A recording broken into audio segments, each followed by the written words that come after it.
Side खबरों के लिए सब्सक्राइब करें फ्लेम मीडिया और उसके बाद बेल आइकन को प्रेस करें ताकि सबसे पहले आपको मिले एक्सक्लूसिव खबरें।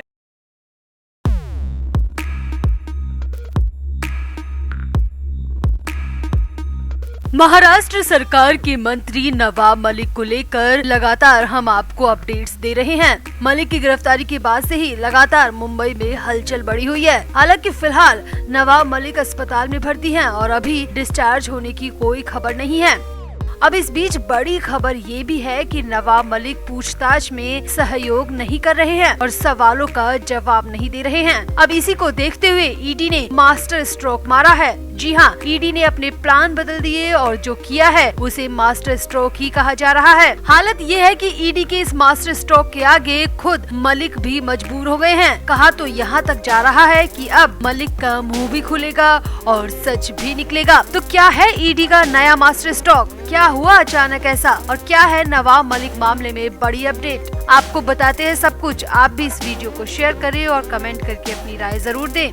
तो नवाब मलिक इस वक्त अस्पताल में भर्ती हैं। पूछताछ के दौरान मलिक की तबीयत बिगड़ गई थी और उन्हें मुंबई के जे अस्पताल में भर्ती करवाना पड़ा था और अभी भी अस्पताल में ही नवाब मलिक हैं। लेकिन इस बीच सूत्रों के हवाले से बड़ी खबर ये आई है कि नवाब मलिक पूछताछ में कोऑपरेट नहीं कर रहे हैं, सहयोग नहीं कर रहे हैं और सवालों का जवाब भी नहीं दे रहे हैं। लेकिन ईडी ने तो 8 दिन की रिमांड मांगी थी और रिमांड में पूछताछ के बाद नई बातें निकलनी चाहिए, तभी तो केस आगे बढ़ेगा। मगर नवाब मलिक के सहयोग नहीं करने से मामला वहीं का वहीं पड़ा हुआ है। मगर अब ईडी ने इस पर भी बड़ी तैयारी कर ली है और नए एक्शन की तैयारी में आ गई है और इसे मास्टर स्ट्रोक कहा जा रहा है।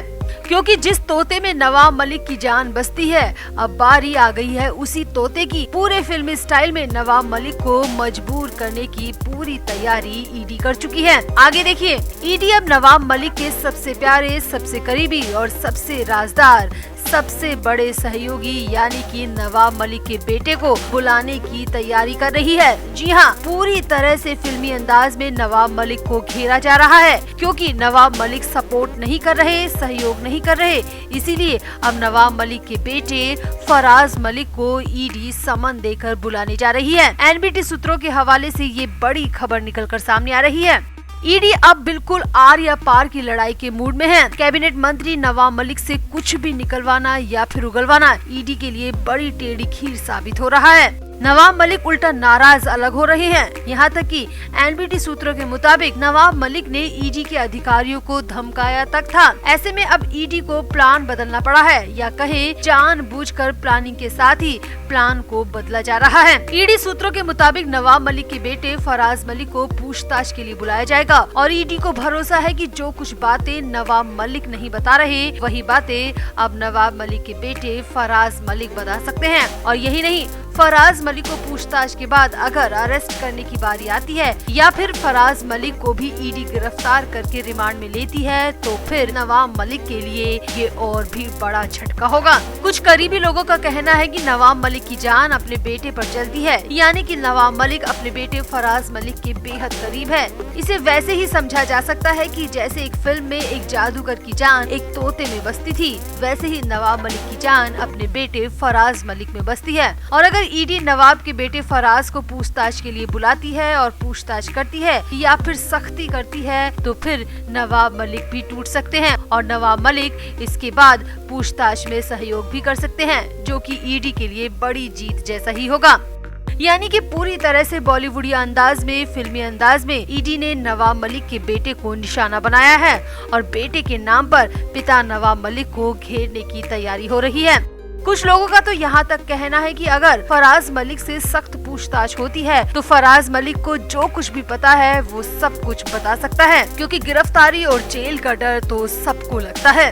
अब यहाँ पर समझने वाली बड़ी बात ये है कि नवाब मलिक पर आरोप तो डी गैंग के लोगों की प्रॉपर्टी औने पौने दाम में खरीदने और मनी लॉन्ड्रिंग तक के हैं। हालांकि नवाब मलिक इन आरोपों को नकारते रहे हैं, लेकिन पूछताछ में मलिक ने कुछ नहीं बताया, इसीलिए अब तक ईडी कमजोर पड़ती दिख रही थी। मगर अब नवाब मलिक के बेटे को बुलाया जा रहा है और फराज मलिक से पूछताछ में ईडी को कुछ ऐसा पता चलता है जो कि गलत है, गैर कानूनी है, तो फिर नवाब मलिक की मुश्किलें और भी बढ़ जाएंगी। और अगर कहीं फराज मलिक से हुई सख्ती के बाद नवाब मलिक खुद ही बहुत कुछ ऐसा बताने लगे जो कि कानून के मुताबिक नहीं है, तो फिर तो मुश्किलें नवाब मलिक के लिए कई गुना बढ़ जाएंगी और हालात पूरी तरह से खराब हो जाएंगे।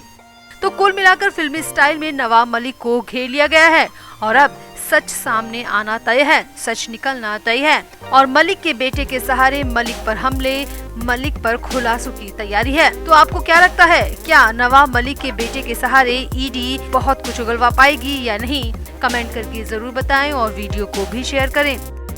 तो नवाब मलिक को वो दिन देखने पड़ रहे हैं जो कि शायद उन्होंने कभी सोचे भी नहीं होंगे, कभी कल्पना भी नहीं की होगी। ईडी की लॉकअप, कस्टडी में तीखे सवाल, तेज तर्रार और सख्त ऑफिसर्स की पूछताछ। जो नवाब मलिक दूसरों के दामन पर कीचड़ उछालते रहे हैं, वो अब खुद ऐसी स्थिति में आ पहुँचे हैं जिसके बारे में क्या ही कहा जाए। जी हाँ, ईडी की कस्टडी में तबीयत खराब होने के बाद नवाब मलिक को मुंबई के जे अस्पताल में आनन फानन में भर्ती कराया गया।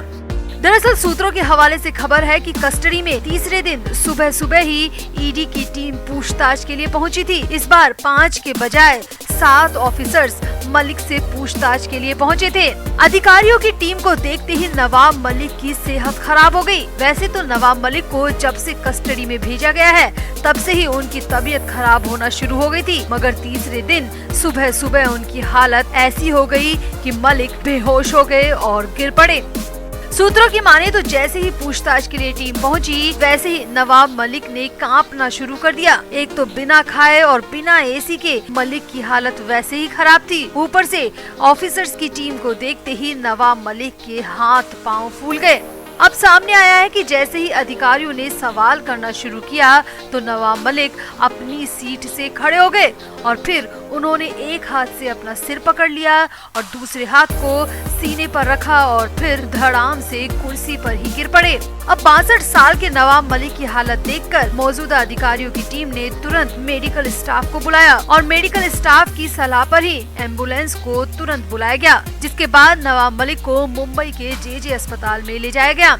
न्यूज एजेंसी ANI ने नवाब मलिक के अस्पताल में भर्ती किए जाने की पुष्टि करते हुए ट्वीट किया, जिसमें लिखा, Maharashtra minister and NCP leader Nawab Malik admit to JJ Hospital in Mumbai. Details awaited. He has been remanded to ED custody till March 3 in connection with money laundering case. वहीं नवाब मलिक के आधिकारिक ट्विटर हैंडल से भी ट्वीट किया गया, जिसमें लिखा, माननीय नवाब मलिक साहब को मेडिकल रीजंस की वजह से जे अस्पताल में भर्ती कराया गया है।